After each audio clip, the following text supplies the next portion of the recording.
नमस्कार। देश का सबसे पुराना न्यूज चैनल जी न्यूज, देश का सबसे भरोसेमंद न्यूज चैनल जी न्यूज और इसी जी न्यूज पर बहस के नंबर 1 शो ताल ठोक के में आपका स्वागत है। मैं हूं दीपक चौरसिया।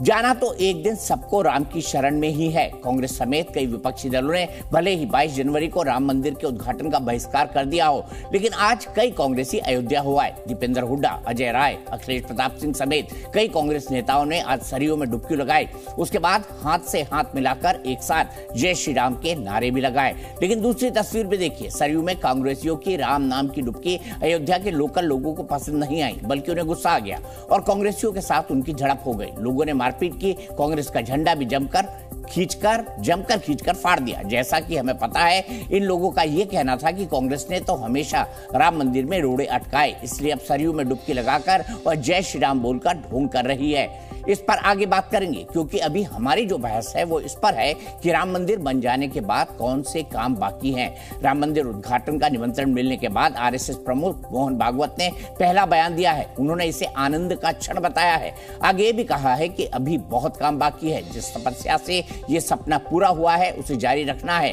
और तब तक जारी रखना है जब तक गंतव्य की प्राप्ति नहीं हो जाती। ठीक इसी वक्त AIMIM चीफ असदुद्दीन ओवैसी का भी एक बयान आया है, जिसमें एक बार फिर उन्होंने मुसलमानों से बाबरी को नहीं भूलने और हर मस्जिद को आबाद रखने की अपील की है। ओवैसी ने बयान में नई चीज ये जोड़ी है। उन्होंने आरोप लगाया कि मुसलमानों की हर मस्जिद को कुछ लोग ललचाई नजरों से देख रहे हैं और उन पर कब्जा करने की साजिश कर रहे हैं। तो इसी पर बहस करेंगे और बात को आगे बढ़ाएंगे। जानेंगे कि भागवत ने जो शब्द कहा गंतव्य, उसका मतलब क्या है। क्या काशी मथुरा है? वो किस तपस्या की बात कह रहे हैं जो अभी तक अधूरी है?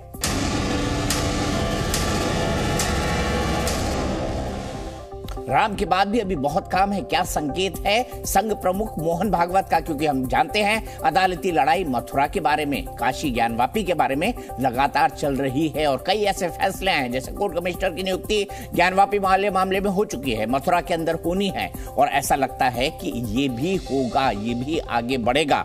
तो संघ प्रमुख के संकेत साफ है। इसी पर बहस को आगे बढ़ाएंगे। इसके राजनीतिक पहलुओं पर भी बात करेंगे। मेरे साथ कौन कौन जुड़े हुए हैं इस वक्त? अजय आलोक जी, भारतीय जनता पार्टी के राष्ट्रीय प्रवक्ता, वो जुड़े हुए हैं। कंचना यादव जी, स्पोक्स पर्सन है आरजेडी की, वो जुड़े हुए हैं। मेरे साथ किशोर तिवारी जी, लीडर है शिवसेना के, वो जुड़े हुए हैं। विनोद बंसल जी, स्पोक्स पर्सन है विश्व हिंदू परिषद के, वो मेरे साथ जुड़े हुए हैं।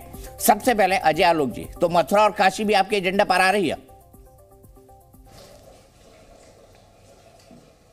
देखिए दीपक जी, मथुरा काशी एजेंडे पे लेने का क्या मतलब है? दोनों का मामला कोर्ट में विचाराधीन है।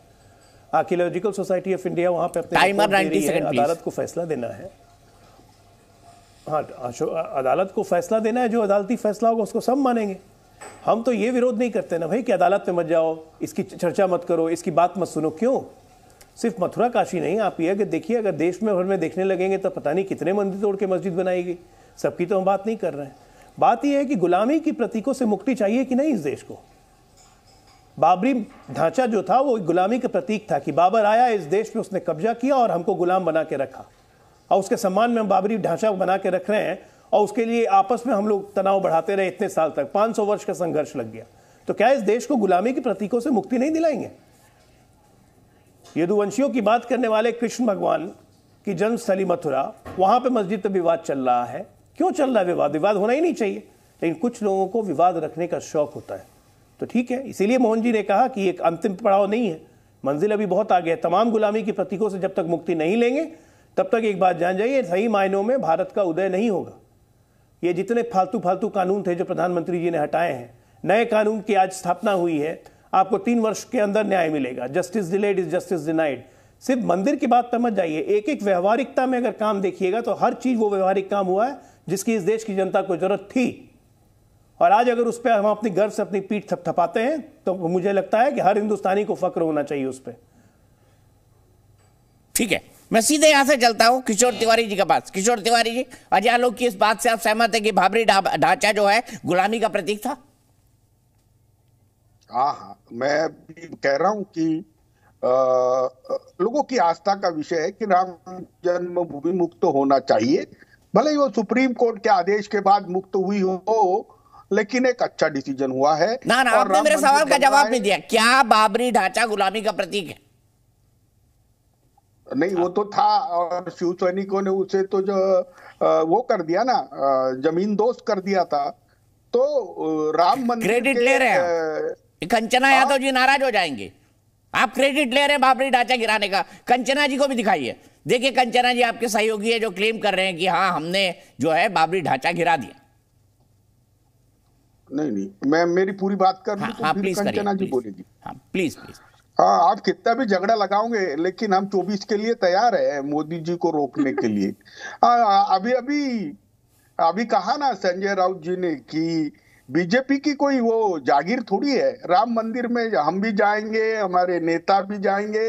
22 तारीख का फंक्शन हम राष्ट्र निर्माण, राष्ट्र की प्राण प्रतिष्ठा का फंक्शन कर रहे हैं।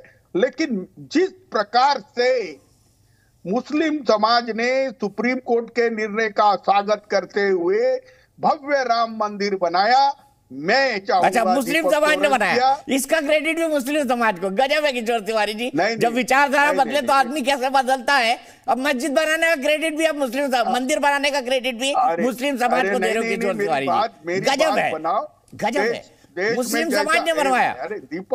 अरे दीपक जी, बात में से बात मत निकालो। जो सर, बात में से ही बात निकलती है, आप जानते हैं तिवारी जी, वरिष्ठ है, मेरे अग्रज है। बोल ले तो गलत मैसेज मत जाने दो। मैं कह रहा हूं आज मुसलमान समाज भी भारत के और मर्यादा पुरुषोत्तम राम के मंदिर का स्वागत कर रहा है। मैं चाहूंगा उसी प्रकार से मथुरा और काशी का भी अगुवाई में ये काम हो जाए। और ये भी चलिए, आपकी बात मुफ्ती नदीमुद्दीन के बाद पहुंचा देते हैं। मुफ्ती नदीमुद्दीन जी बताइए, आप स्वागत करते हैं अयोध्या में मंदिर निर्माण का, प्राण प्रतिष्ठा का? स्वागत कर दीजिए। आपके सहयोगी शिवसेना वाले जो बोल रहे हैं कि स्वागत कर रहा है मुस्लिम समाज इसका। देखिए, पहले तो मैं आलोक जी की एक बात, आपने जो सवाल उठाया गुलामी का प्रतीक क्या है, मैं आलोक जी से अदब के साथ कहता हूं, हाथ जोड़कर कहता हूं कि गुलामी का प्रतीक ताजमहल है।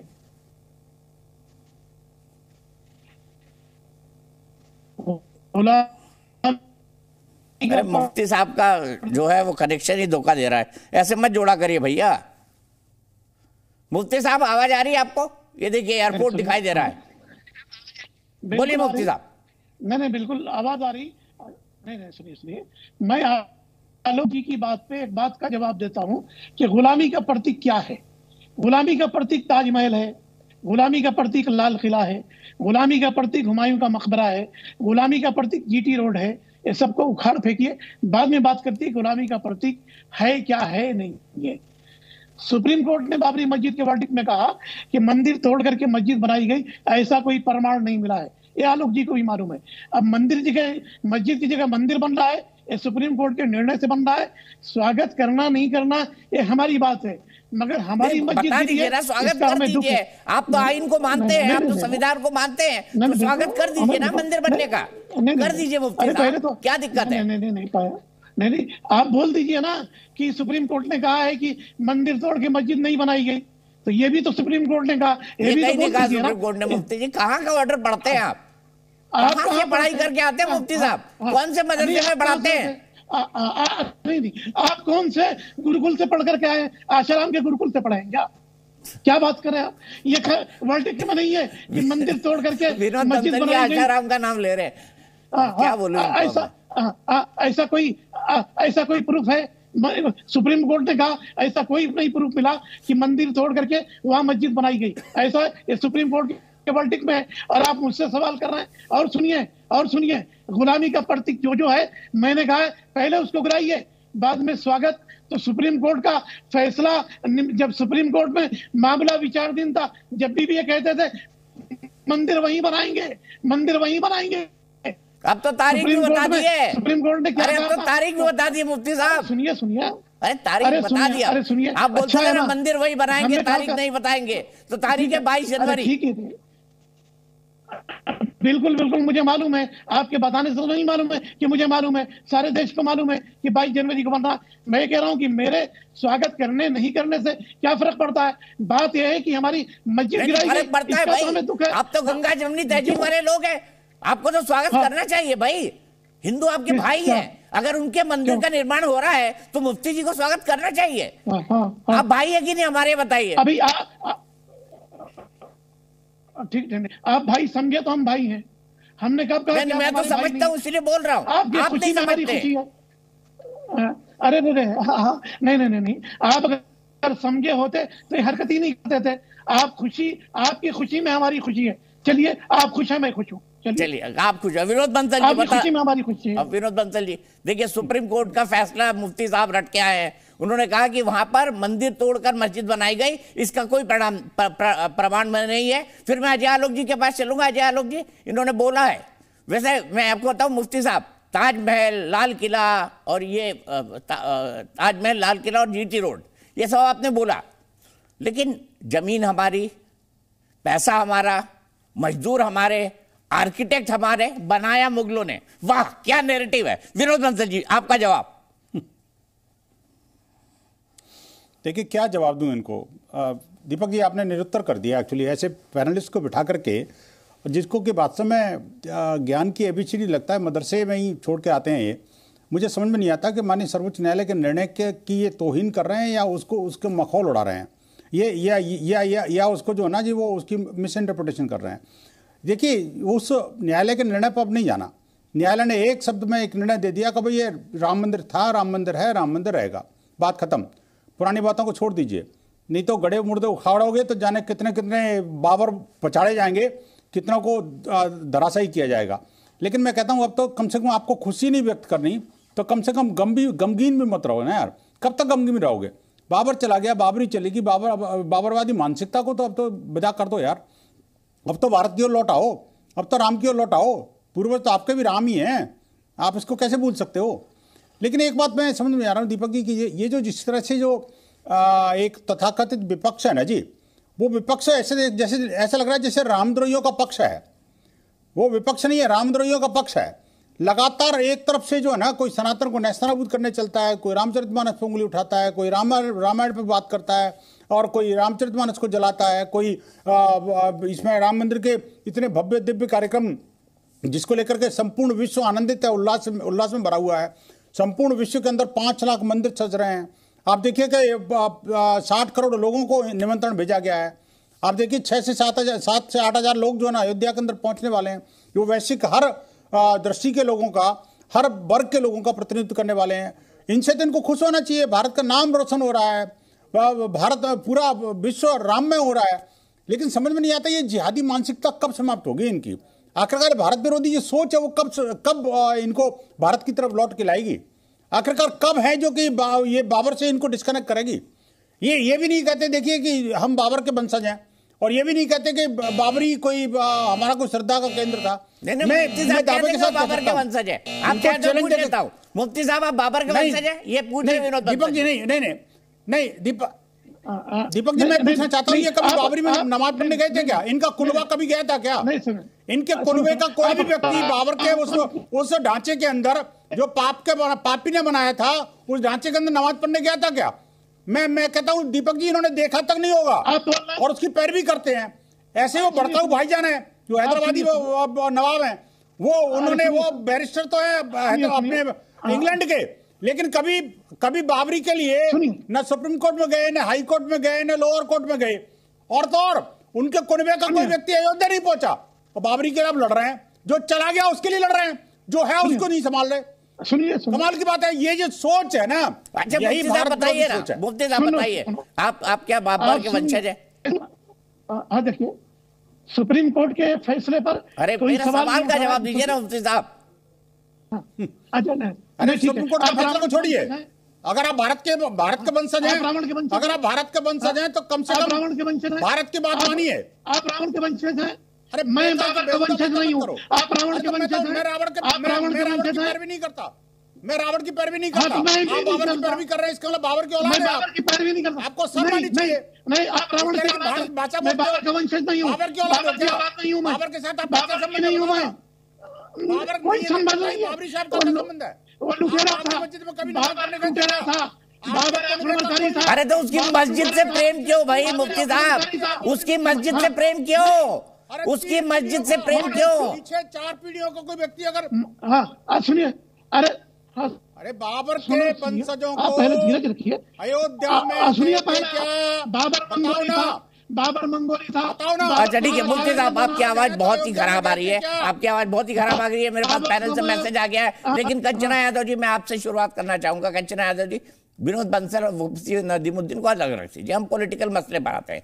किशोर तिवारी जी आपके इंडी गठबंधन के सहयोगी है, इन्होंने अभी अभी कहा कि हमें इस बात का बड़ा फक्र है, हमें इस बात का बड़ा गर्व है कि 6 दिसंबर 1992 को शिव सैनिकों ने बाबरी मस्जिद को गिराया या बाबरी ढांचे को गिराया। कंचना यादव जी, आरजेडी उनके इस गर्व का स्वागत करती है। आप भी गर्वित है इस बात से कि बाबरी ढांचा टूटा? नहीं, जिस तरीके से आप सवाल पूछ रहे हैं उस तरीके से तो मैं जवाब नहीं दूंगी। मैं जवाब अपने ही तरीके से देती हूँ और वैसे ही दूंगी, और मैं तीनों लोग का जवाब दूंगी, वीएचपी के, बीजेपी के और जो हमारे सहयोगी इंडिया अलायंस गठबंधन में उनका भी। एक बात बड़ा अच्छा वीएचपी के प्रवक्ता जी ने कहा कि गड़े मुर्दे क्यों उखाड़ रहे हो। अरे सबसे पहले तीनों इन्हें बताना चाहिए कि इन्होंने क्यों शुरू किया गड़े मुर्दे उखाड़ना, और ये दोबारा कहते हैं कि हम गुलामी के प्रतीकों को मिटाना चाहते हैं। तो गुलामी का प्रतीक, अरे देश तो गुलामी से आजाद 1947 में ही हो गया था, आप किस प्रतीक की बात कर रहे हो? और ऐसा नहीं है कि इंडिया एक अकेला देश था जो गुलाम था, बहुत सारे देश थे जो गुलाम थे, लेकिन किसी भी देश में इस तरीके का नहीं पॉलिटिक्स हो रहा है जैसे हमारे इंडिया में हो रहा है, और जो दुनिया का सबसे बड़ा लोकतंत्र है। और रही बात हमारे जो सहयोगी इंडिया अलायंस के, उन्होंने जो कहा, उनका पार्टी का जो अस्तित्व था, जो शुरुआत था, वो हिंदुत्व से था। उन्होंने आज भी वो खुलकर कह रहे हैं, तब भी वो खुलकर कह रहे हैं कि हम जो किए तब भी गर्व था, आज भी गर्व है। देखिए, उन्हें गर्व है, उनके पार्टी का आइडियोलॉजी है, तो हमें इस चीज से क्यों एतराज होगा? और रही बात, अरे बाबरी मस्जिद, बाबरी ढांचे को गिराने की गर्व की बात करने वाली कंचना यादव जी, क्या ये बात जो आपने कही है उनकी आइडियोलॉजी है? हमें क्या उससे, क्या ये बात कह सकती है एक आम सभा में 2024 के चुनाव में कि शिवसेना जो कह रही सही कही है और हम सब कोई बात नहीं, अब हमारे साथ है, सब ठीक है, उनको गर्व है, कोई बात नहीं। दीपक जी, आपने मुझे 90 सेकंड दिया था, उसमें से कुछ आपने ले लिया, तो मुझे एक्स्ट्रा समय चाहिए। रोक दिया था, सवाल के बीच में टाइमर रोक देते हैं कंचना जी। हाँ ठीक है, नहीं रुका नहीं हुआ था। और आप बताइए कि जब आज ये लोग कहते हैं, शिवसेना गुट जब बोलता है कि हमें वो क्रेडिट दो, तो भारतीय जनता पार्टी क्यों इन्हें नहीं क्रेडिट देती है? सारी क्रेडिट क्यों बीएचपी ले लेती है और बीजेपी ले लेती है? और रही बात, ये इंडिया अलायंस के पार्ट है, और इंडिया अलायंस के सारी पार्टियों का अलग अलग आइडियोलॉजी है। ये फाइट सिर्फ आइडियोलॉजी के आधार पर नहीं है, ये फाइट उससे भी बड़ा, जो एक डिक्टेटर इस देश में बैठा हुआ है उसको हराने की है। ये लोग गुलामी के प्रतीक की बात करते हैं, और अरे खुद तो गड़े मुर्दे उठा कर लेकर आ रहे हैं। धार्मिक काम एक लोकतंत्र में बैठा हुआ जो व्यक्ति है प्रधानमंत्री, वो कर रहा है, इससे बड़ा क्या खेद हो सकता है? कंचना जी, लालू जी दही चूड़ा काहे खिला रहे थे आज? लालू जी दही चूड़ा काहे खिला रहे थे आज? हमें लग रहा है कि आपको बड़ा दुख है कि आपको इन्विटेशन नहीं आया था। लालू जी मेरे को तो हर साल आता है उनके घर से। कंचना जी भूल जाइए, आपको मेरे और लालू जी का संबंध पता नहीं है अभी।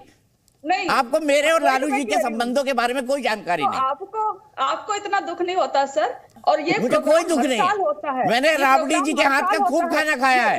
ईद पर भी होता है, ये दिवाली पर भी होता है, ये हर त्योहारों पर होता है, बुलाए जाते हैं लोग, गले मिलते हैं लोग, इसमें क्या है? हमारे बीच भाईचारा है। आपको अच्छा देखिए, मकर संक्रांति में मैंने दही चूड़ा बोला तो इनको ईद जरूर याद आ गई। अरे यहाँ लोग इनको ईद क्यों याद आई बताइए कंचना यादव जी?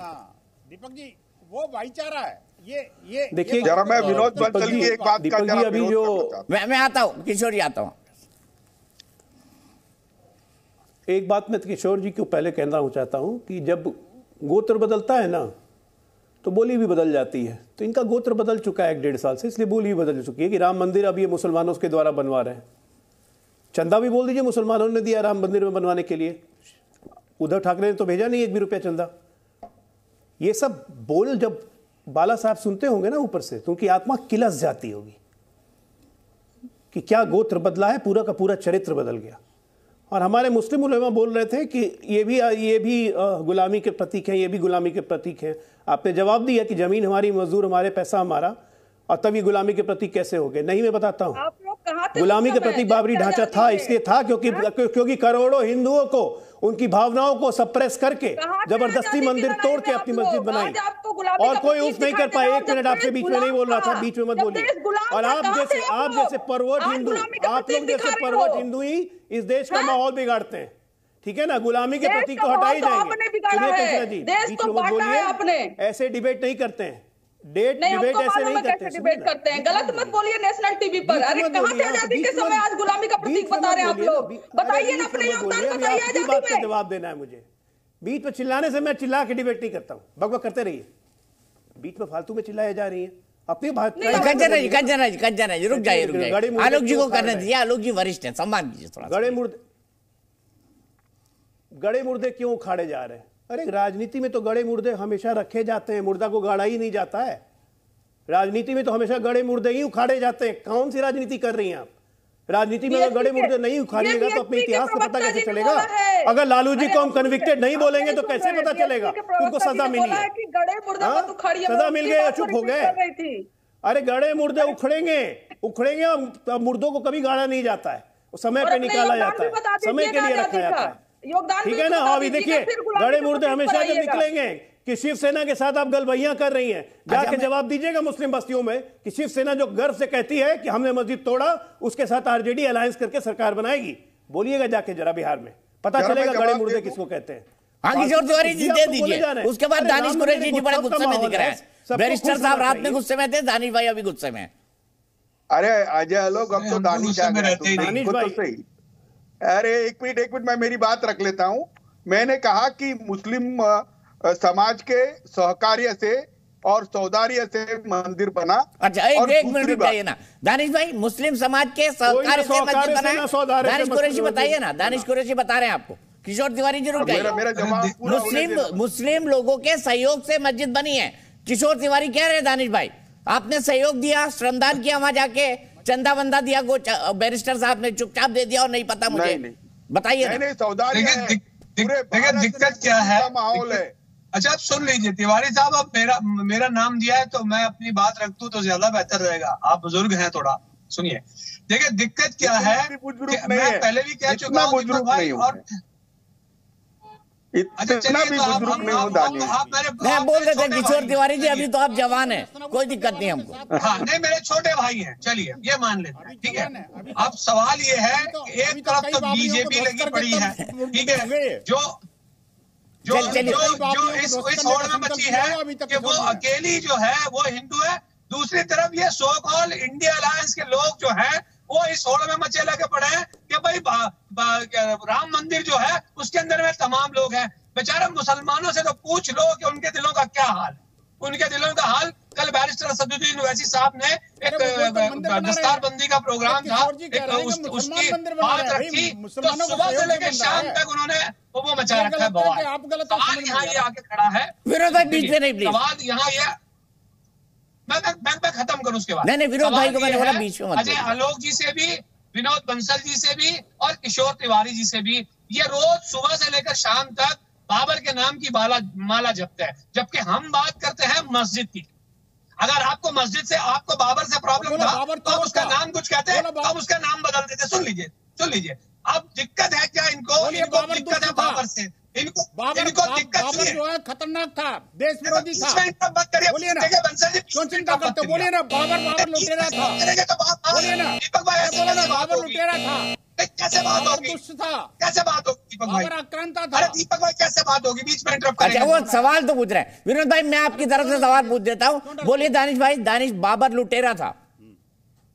अच्छा चलिए देखिए, एक मिनट के लिए इनके वर्ड मान लेते हैं कि बाबर लुटेरा था। अब सुनिएगा, दिल थाम के, अरे दिल थाम के सुनिएगा। अरे इसी के तो पैसे मिलते हैं कंचना बहन। हाँ तो ये डिजिटल लिंचिंग हो गई ना। अरे एक मिनट के लिए शांत हो जाइए। अरे आप ही के सहयोगी है दानिश भाई, आरजेडी के लोग। दीपक जी मुझे ये बताइए कि बाबर लुटेरा था और अल्लाह उपनिषद में अकबर को देव का दूत बताने वाला क्या दानिश कुरैशी था? बैरिस्टर असदुद्दीन ओवैसी साहब थे? कौन था बताइए? तो इसकी जिसकी आप वो कर रहे थे, महिमा मंडल कर रहे थे, उस बाबर के पोते को और उसके वंशजों को तुमने सर पे बैठा के रखा। उसके मुखालिफ अगर वो असद साहब करते हैं या दानिश कुरैशी करता है तो आपको पेट में दर्द होता है। तो ये जो दोहरे मापदंड है बंसल साहब, हमने तो उन्हें जगह नहीं दी, लेकिन हमारी मस्जिद की अगर बात आएगी तो मस्जिद अल्लाह का घर है। दानिश भाई एक सवाल का जवाब मैं आपसे लूंगा, मैं ये सवाल का जवाब सोच के रखिएगा। अजय आलोक जी बहुत ध्यान से सुनिएगा कि आज तक असदुद्दीन ओवैसी साहब ने, ओवैसी वासद भाई ने जो है आज तक यही कहा कि देश में सब कुछ गैर कानूनी हो रहा है, सब कुछ गैर कानूनी हो रहा है, संविधान के खिलाफ हो रहा है, संविधान की भावनाओं के विपरीत हो रहा है। इतने बड़े वकील हैं तो आज तक कोई lower court, high court, district court, supreme court क्यों नहीं गए भाई? इतने बड़े संविधान के जानकार हैं वो, वकील हैं, बार एट लॉ हैं, इंग्लैंड से पढ़े हुए हैं। वही लोग जो आपको गुलाम करके रखे थे उनके ही पढ़ के आए हैं बैरिस्टर साहब, उन्हीं के घर पढ़ के आए। मैं आऊंगा दानिश भाई, आपका जवाब लूंगा, लेकिन मुझे पहले अभी जाना है वो किशोर तिवारी जी की बात। किशोर तिवारी जी की बात अधूरी रह गई थी। देखिए क्या कह रहे हैं किशोर तिवारी जी आपके बारे में दानिश भाई, आपका गठबंधन चलेगा नहीं है? नहीं, एक मिनट है ना। एक तरफ विनोद बंसल जी ने बोला कि विपक्ष के लोग, जिसमें हम भी शामिल है, इन्होंने कहा कि हम रामद्रोही है। ये तो गलत बात है। देखो बीजेपी तो बोलता ही है, लेकिन ना वीएचपी वाले क्यों ऐसा कर रहे हैं? वीएचपी वाले भी बीजेपी की बी टीम बन गए और अभी कैसा कर रहा है देश में। अरे आप तो स्वयं सेवक रहे हैं, आपको पता वो एक ही परिवार के हैं, वीएचपी बीजेपी एक ही है। ए टीम बी टीम क्या, ए प्लस बी टीम है उनकी, उसमें कौन सी नई बात है? मैं बात करता हूं कि एक तरफ बीजेपी ये राम मंदिर के इशू पे अपनी 10 साल की विफलताएं छुपाकर पोलराइजेशन करना चाहता है हिंदू वोट का। दूसरी तरफ अपने बैरिस्टर साहब है ना, डेली भड़काऊ भाषण देकर वो चाहते हैं कि मुस्लिम वोट बैंक मेरी मजबूत हो जाए। अब ये दोनों लोग है ना भारत के रेफरेंस में नहीं रहेंगे। क्या बात नहीं, मुसलमान के लोग जो हैं वो शिवसेना को वोट देंगे, उद्धव बाला साहब ठाकरे गुट को। मैं आज लिख के दे रहा हूं, अभी तो उद्धव ठाकरे उनके दिल का ताइद बने हुए हैं। और लिख के दीजिए सर, लिख के दीजिए, मैं ट्वीट करूंगा। लिख के दीजिए ना किशोर तिवारी जी, कागज पेन दिलवा दीजिए किशोर तिवारी जी को, लिख के देंगे आज सबको, दिखाइए ना। अरे है मेरे कि मुसलमान, हाँ देखो लिखिए, मुसलमानों के दिलों के ताज बनेंगे उद्धव ठाकरे जी, लिख के दीजिए ना। नहीं, एक मिनट। मैं कोरोना के बाद जो राज धर्म का पालन उद्धव जी ने किया तो इनके लिख के दे दीजिए ना किशोर तिवारी जी, छोड़िए ना आप। कहाँ ये पेन हाथ में लिया? हाँ लिखिए, आप लिखिए, कैमरे में फोकस करिए, लिखते हुए दिखाइए, मैं ट्वीट करूंगा। उद्धव बाला साहब ठाकरे गुट के किशोर तिवारी ने कहा है कि मुसलमानों के हृदय के, मुसलमान हृदय सम्राट है उद्धव ठाकरे। लिख दीजिए, मुसलमान हृदय सम्राट है उद्धव ठाकरे, लिखिए। लिख रहा हूं और मुझे भेजिए। चलिए मैं बहस को आगे बढ़ाता हूँ। दानिश कुरैशी जी, जब सब कुछ संविधान और कानून के खिलाफ हो रहा है तो बैरिस्टर साहब एक बार तो कोर्ट चले जाए ना, थोड़ा कानून की पढ़ाई को वो कर ले, थोड़ा क्या बोलते हैं, क्या कहते हैं कंचना जी, रिवाइज है ना। हम पढ़ाई में जाते हैं ना, यही कहते हैं रिवाइज कर ले थोड़ा पढ़ाई को। देखिए बात रिवाइव की और सरवाइव की तो सेकेंडरी है, लेकिन मैं आपसे जो पूछ रहा हूं उसका जवाब तो किसी ने नहीं दिया कि हमने जो कहा कि संविधान के मातहत या मुखालिफ किस तरीके से हो रहा है। आप मुझे ये बताइए कि बाबरी मस्जिद वाला जो पूरा मामला था, उस मामले में कोर्ट ने ये कहा कि मस्जिद जो थी गैर कानूनी तरीके से गिराई गई, अंदर जो मूर्तियां रखी गई वो गैर कानूनी थी। उसके बावजूद भी किसी को आज तक सजा नहीं, कोई किसी को सजा। अब सुनिए, उससे तो जाना चाहिए, यही तो कह रहा हूँ ना, इतनी बड़ी बात है तो बैरिस्टर साहब को कोर्ट में जाना चाहिए ना, lower court, district court, additional session जज। अरे सुनिए तो दीपक भाई, सुनिए तो, अब सवाल यहाँ ये है कि अभी तक सब खामोश थे, अब फिर से शिवसेना वाले बाहर आ गए कि मस्जिद हमने गिराई थी। फिर महाराष्ट्र के उप मुख्यमंत्री कहते हैं कि मस्जिद हमने गिराई थी, और आज वो कह रहे हैं आरएसएस के सुप्रीमो ये कहते हैं कि भाई वो जो था वो एक गुलामी का प्रतीक था। अरे इतनी में हिम्मत थी, इतना डायरिंग था तो चले जाते सुप्रीम कोर्ट में, या आज चले जाइए ना। और उसके अरे बैरिस्टर साहब की वकालत कब काम आएगी दानिश भाई? बैरिस्टर साहब की वकालत कब काम आएगी? सुप्रीम कोर्ट को अरे सुनिए, सुप्रीम कोर्ट ने अभी तक इस बात का कि आप उसको मालूम है कि पूरे देश का इतना बड़ा मसला है, उसके बावजूद भी क्या सुओ मोटो ले लिया सुप्रीम कोर्ट ने? लेकिन बैरिस्टर साहब वकील होने का काम पूरा नहीं करेंगे दानिश भाई, ये तो अन्याय है ना। मुसलमानों के साथ भी अन्याय है। अपनी पढ़ाई मुसलमानों के लिए वो यूज ही नहीं करना चाहते, उसका सही इस्तेमाल ही नहीं करना चाहते, मदरसों में नहीं पढ़े, बार एट लॉ बंद करा इंग्लैंड से, वो पढ़ाई यूज ही नहीं करना चाहते, वो गलत है ना ये। और आगे भी हम काम करते रहेंगे इंशाल्लाह, आप देखिएगा इंशाल्लाह। अजय आलोक जी बताइए, बैरिस्टर साहब कोर्ट क्यों नहीं जाते? इंशाल्लाह करने से कुछ नहीं होगा। वैसे मैं एक बात बता दूं, 1 मिनट ब्रेकिंग न्यूज ये है कि किशोर तिवारी जी ने अपना पेन रख दिया है और लिखना उन्होंने बंद कर दिया। वो ये नहीं लिख रहे हैं कि उद्धव ठाकरे जी जो है मुसलमान हृदय सम्राट है, जैसे हिंदू हृदय सम्राट है ना हमारा बाला साहब। अरे मैंने लिख दिया, नहीं लिखा आपने, पेन नहीं रख दिया आपने। अरे मैं लिख के भेज दे रहा, नंबर ले लीजिए मेरा, मैं बोल देता हूँ। अरे मेरे पास, अरे लिखा नहीं आपने, लिखा नहीं आपने, लिखा नहीं। अरे चौरसिया जी, अरे किशोर तिवारी जी, किशोर तिवारी जी, अरे वो सच्चाई है, वो सच्चाई है। लिख के भेजिए ना, लिख के भेजिए, मैं ट्वीट करूंगा कि किशोर तिवारी जी ने मेरे शो पे लिखा। ऐसा है। और अजय आलोक जी बताइए, शिवसेना को मुसलमानों के वोट मिलेंगे? पूरे वोट हम ही ले जा रहे हैं। देखिए दीपक जी, मैंने पहले ही बोला, जब गोत्र बदल जाता है ना तो इस तरह से बोली भी बदलती है। तो इनका गोत्र बदल गया है, तो हम लोग क्या कर सकते हैं इसमें। और एक बात मैं बता दूं, जो ना हुए राम के वो क्या होंगे हिंदू मुसलमान के, ये किसी के नहीं रहेंगे। इतनी बुरी गत होगी ना आपकी किशोर तिवारी जी, आपकी पार्टी की, शून्य का आंकड़ा भी नहीं छूने लायक रहिएगा। देखिएगा क्योंकि जिस तरह से आपने अब एक मिनट बीच में अरे बीजेपी से क्या नाता तोड़ा, अरे बीजेपी से नाता तोड़ा तो क्या राम से नाता तोड़ा? अरे मैं दिल काट के बताऊं, ये दिल खोल के खत्म कर लूं। अभी आपने बोला, अभी आपने शिवसेना के प्रवक्ता होने के नाते बोला कि मुसलमानों का सहयोग मिला मंदिर बनाने के लिए। ये बिल्कुल गलत बात है। अरे किशोर तिवारी जी, शर्ट मत खोलिए, नेशनल टीवी है, सलमान खान भी शर्मा जाएंगे। केस नहीं चलता, शर्ट मत खोलिए किशोर तिवारी जी, नेशनल टीवी है, सलमान खान भी शर्मा जाएंगे। हम तो अभी भी कहते हैं, अरे क्या आलोक जी क्या बोल रहे हैं, अभी भी कहते हैं कि सहयोग मुसलमान करें, काशी और मथुरा भी सॉल्व करें। पार्टी को क्या डंप किया, हम हिंदू। अब एक मिनट में आपकी बात खत्म कर दी। किशोर तिवारी जी कह दीजिए ना अजय आलोक जी को, हर बार बीच में मत कूदिए, पूरा वक्त दे रहा हूं आपको। अभी दिल चीर के दिखला रहे थे पालघर के साथ मुसलमानों के दिलों में उद्धव ठाकरे दिल चीर के दिखा रहे थे किशोर तिवारी जी, इसीलिए मैंने कहा शर्ट मत उतारिए, नेशनल टीवी है, सलमान खान भी शर्मा जाएंगे। नहीं सलमान, कह रहा हूं कि भगवान राम का मंदिर सिर्फ हिंदुओं का मंदिर नहीं है। एक मिनट, भगवान राम का मंदिर सिर्फ हिंदुओं का मंदिर नहीं है, ये भारत की सांस्कृतिक विरासत और उसकी श्रेष्ठता का प्रतीक है, जो आज से 500 साल तक नहीं हो पाया। ये ऐसा मंदिर है जिससे हर भारतीय को गर्व होगा। ये हमारी संस्कृति को रिप्रेजेंट करता है।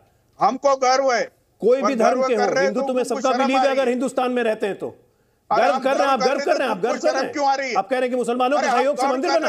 अगर मुसलमानों ने सहयोग दिया होता तो इतना कोर्ट केस चलता, 500 वर्षों का संघर्ष चलता, काशी और मथुरा में ये संघर्ष चलता न्यायालय में।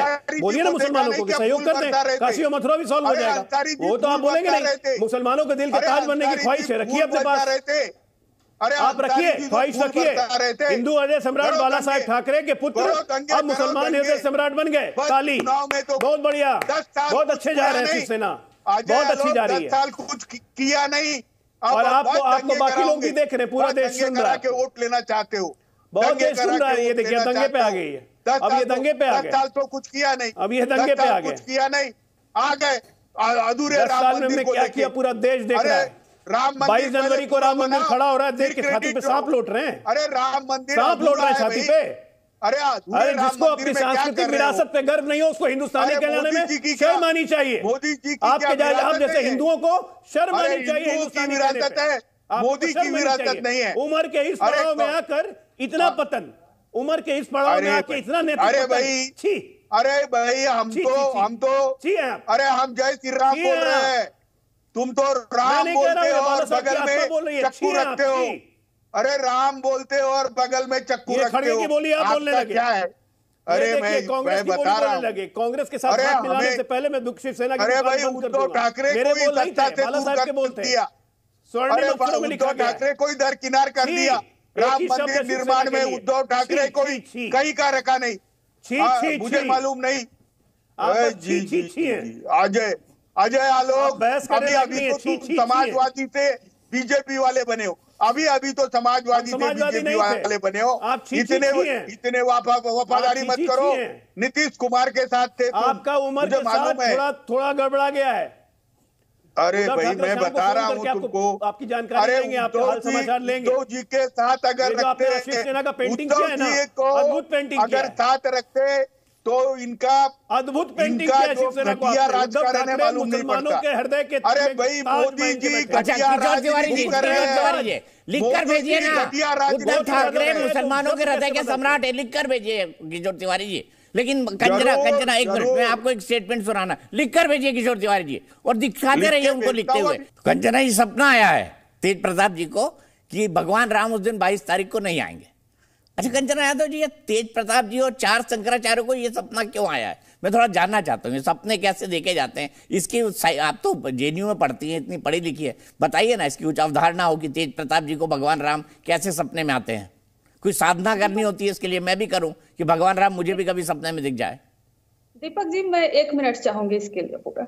मुझे लगता है कि एक तरफा बयान दिखाना बहुत बेईमानी है, और यहाँ पर आप बेईमानी कर रहे हैं। थोड़ा 2 तरफा भी बयान दिखाइए। मैं भी 2-3 बयान इस पर जोड़ देती हूँ। चंपत राय जी कहते हैं कि प्रधानमंत्री नरेंद्र मोदी तो विष्णु के अवतार हैं, उनको कौन सपना दिखा कर गए, लेकिन आपकी हिम्मत नहीं होगी कि इसको नेशनल टीवी पर चला दे, क्योंकि वो आरजेडी से नहीं है। और दूसरा जो है, नारायण राणे जो महाराष्ट्र से है, वो क्या कहते हैं कि शंकराचार्यों का क्या योगदान रहा है हिंदू धर्म में, लेकिन इस पर कोई बहस नहीं होगी क्योंकि वो आरजेडी से नहीं है।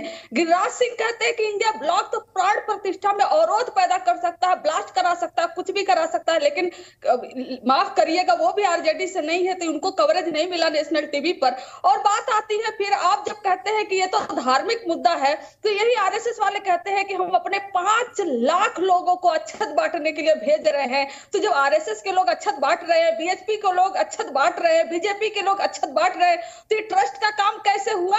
ये धार्मिक काम कैसे हुआ? ये तो पॉलिटिकल काम हो गया और एक पार्टी का काम हो गया, तो हम वहां पर क्यों जाए? और रही बात सपना आने की, तो ये कहां पर है कि जो है कॉपीराइट है, सपना सिर्फ बीजेपी को आ सकता है और किसी को नहीं आ सकता है? क्या राम पर, क्या सपने पर अभी क्या लाई डिटेक्शन टेस्ट करवाएंगे क्या तेज प्रताप जी कि हाँ सपने में आए थे भगवान राम जी? तो इनका ये कॉपीराइट नहीं है। अगर मान लीजिए 22 को राम जी आए भी, तो आकर क्या देखेंगे राम जी कि अयोध्या, उसी अयोध्या में जब करोड़ों दीपक जलाए जाते हैं तो प्रेग्नेंट महिलाएं वहां से तेल निकाल कर ले जाती हैं, क्या यह देखेंगे? क्या वो देखेंगे कि 69,000 जो शिक्षक भर्ती है उस पर महिलाओं को लाठी चार्ज होता है, आईटी बीएचयू में गैंग रेप हो जाता है एक लड़की का? क्या भगवान राम ये देखने आएंगे? इसलिए भगवान राम नहीं आएंगे। पाप में भगवान राम नहीं आते हैं, जहां सच्चा मन से, सच्ची श्रद्धा से, आस्था से उनको बुलाया जाता है, वहां भगवान राम जी आते हैं। तो तेज प्रताप जी को कोई बीजेपी को कॉपीराइट तो नहीं है कि तेज प्रताप जी को सपना नहीं आ सकता है? उन्होंने अपनी बात कही, उनको सपना आया था। ठीक, कंचना जी आपने बोला ना, हमने गिरिराज सिंह जी का भी बयान दिखाया है, हमने चंपत जी का भी दिखाया है, उस पर वृहद डिस्कशन भी कराया है। आप चाहेंगे तो मैं उसकी क्लिपिंग आपको सादर भेज दूंगा, मुझे कोई दिक्कत नहीं। लेकिन कंचना जी, कब अब तेज प्रताप जी को कभी सपना नहीं आया, एक मिनट में आ रहा हूं आलोक जी, कभी उनको सपना नहीं आया कि बिहार का विकास कैसे करें? ना तेज प्रताप जी को आया, ना लालू जी को आया, ना राबड़ी जी को आया, ना नीतीश कुमार को आया। कभी सपना ही नहीं आया बिहार का विकास कैसे करें। बिहार की जो हालत है दीपक जी समस्या ये है कि आपको बिहार का विकास दिखाई ही नहीं दे रहा है। अरे 70 दिन में 2,17,000 शिक्षक भर्ती हुए, वर्ल्ड रिकॉर्ड है ये, आपको तो दिखाई नहीं दे रहा है। 50,000 करोड़ का निवेश है, आपको दिखाई नहीं दे रहा है। जाके अस्पताल में जो है कि निरीक्षण कर रहे हैं, आपको दिखाई नहीं दे रहा। आपके पास बीजेपी का कलरफुल चश्मा होगा, हिंदुओं पे हमले होते हैं तो चुपचाप जाते हैं, और यूपी का हिंदुओं को मरवाते हैं। ये है इनका बिहार विकास। अच्छा विरोध बंसली बीच में अजय आलोक जी आज उड़ा रहे थे। अजय आलोक जी, मेरे पास इतना ही वक्त है कि आप इस डिबेट को कंक्लूड करें। कंचना जी ने कह दिया कि वर्ल्ड रिकॉर्ड बन गया है, शिक्षक भर्ती हो गए हैं, और बिहार में बाहर है नीतीश कुमार है।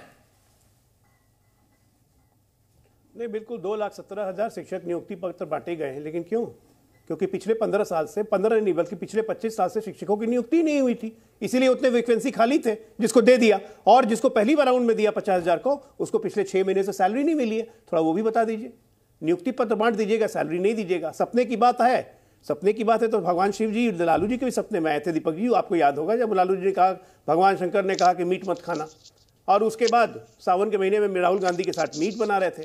तो सपने अलग अलग आते हैं। जहां तक रही बात दंगों की बात, ये बात हमने नहीं कही, बदरुद्दीन अजमल ने सबसे पहले कहा कि कोई भी मुसलमान 15 तारीख के बाद ट्रेन में ट्रैवल मत करना। शिवसेना के उद्धव ठाकरे ने कहा कि बीजेपी दंगा करवा देगी 22 तारीख तक, आप लोग सबको सावधान रहिए। क्या बोल रहे हैं आप लोग?